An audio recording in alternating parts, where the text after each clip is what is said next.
भारत के इतिहास में ना कुछ कहानियां ऐसी हैं जो सिर्फ सुनाई नहीं जाती, महसूस की जाती हैं। आज हम एक ऐसे ही गुमनाम अध्याय को खोलने जा रहे हैं। कहानी चोल साम्राज्य की, उस ताकत की जिसे दुनिया समुद्रों का सम्राट कहती थी। कुछ कहानियां वाकई इतनी शानदार और रोमांचक होती हैं कि वो दिल में एक अलग ही गर्व की आग जला देती हैं। जरा सोचिए, क्या हो अगर एक प्राचीन भारतीय साम्राज्य ने सिर्फ जमीन पर नहीं बल्कि पूरे एशिया के समुद्रों पर राज किया हो। नहीं, ये कोई कल्पना नहीं है, ये इतिहास है। और साम्राज्य का नाम था चोल साम्राज्य। एक ऐसी शक्ति जिसने जमीन से भी आगे देखा और महासागरों पर अपनी महारत हासिल की। देखिए, 10वीं सदी का भारत, उस दौर में जब ज्यादातर साम्राज्य अपनी पूरी ताकत जमीन के टुकड़ों के लिए लड़ने में लगा रहे थे, तब चोलों की सोच समय से मीलों आगे थी। उन्होंने ये भांप लिया था कि असली दौलत, असली ताकत और असली दबदबे का केंद्र जमीन नहीं, समुद्र है। तो इस बेमिसाल समुद्री ताकत के पीछे दिमाग किसका था? वो थे महान राजा चोल और उनके बेटे राजेंद्र चोल।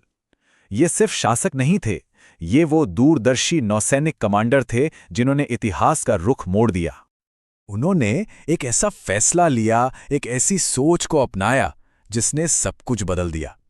उनका मानना था कि भारत को अगर एक विश्व शक्ति बनना है तो उससे समुद्रों पर नियंत्रण करना ही होगा। और इसी सोच की बुनियाद पर खड़ी हुई दुनिया की पहली और सबसे ताकतवर blue water navy, the Chola navy. अब ये ब्लू वाटर नेवी होती क्या है?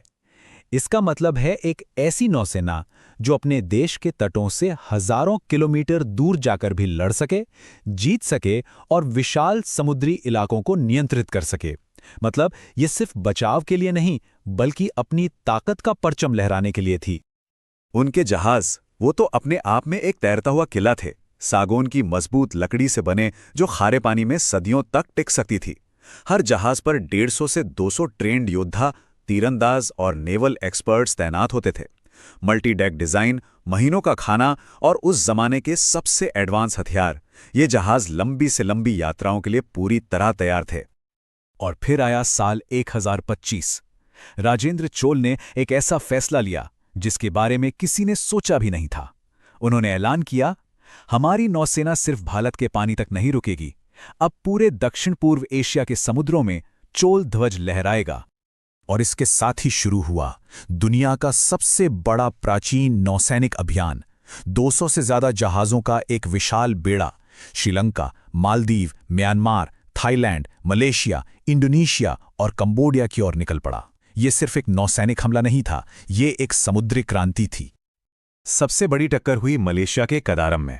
वहां के श्रीविजय साम्राज्य के राजा ने चोलों को हल्के में ले लिया।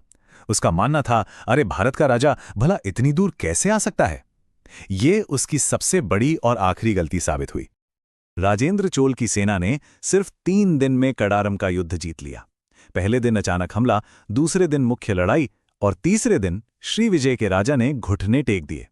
इस एक जीत ने पूरे दक्षिण पूर्व एशिया को चोल नौसेना के सामने झुका दिया। लेकिन चोलों का असर सिर्फ लड़ाई तक नहीं था। आज भी इंडोनेशिया, बाली और सुमात्रा में चोल वास्तुकला वाले मंदिर मिलते हैं। ये इस बात का सबूत है कि चोल सिर्फ योद्धा नहीं, बल्कि संस्कृति के दूत भी थे। और उनकी तकनीक, वो तो अपने समय से सदियों आगे थी। मल्टी डेक जहाज, दूर से ही सिग्नल देने वाले झंडे, जहाज पर लगी बड़ी बड़ी गुलेलें, दुश्मन जहाज़ों को तोड़ने वाले मेटल रैम्स और मॉनसून की हवाओं को समझकर रास्ता खोजने की ट्रेनिंग।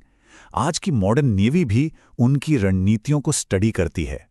चोलों का दबदबा ऐसा था कि श्रीलंका से लेकर इंडोनेशिया तक का पूरा हिंद महासागर एक तरह से चोल झील बन गया था। हर व्यापारिक रास्ता उनके कंट्रोल में था, जिसने भारत को एक आर्थिक महाशक्ति बना दिया। पर यहां एक सवाल उठता है, इतना शानदार इतिहास आखिर भुला क्यों दिया गया? आज भी हमारी किताबों में चोल नौसेना का जिक्र बस कुछ पन्नों में सिमट कर रह गया है। सच तो यह है कि अगर आज भारत हिंद महासागर में एक नेचुरल लीडर है, तो उसकी नींव सदियों पहले चोल साम्राज्य ने ही रखी थी।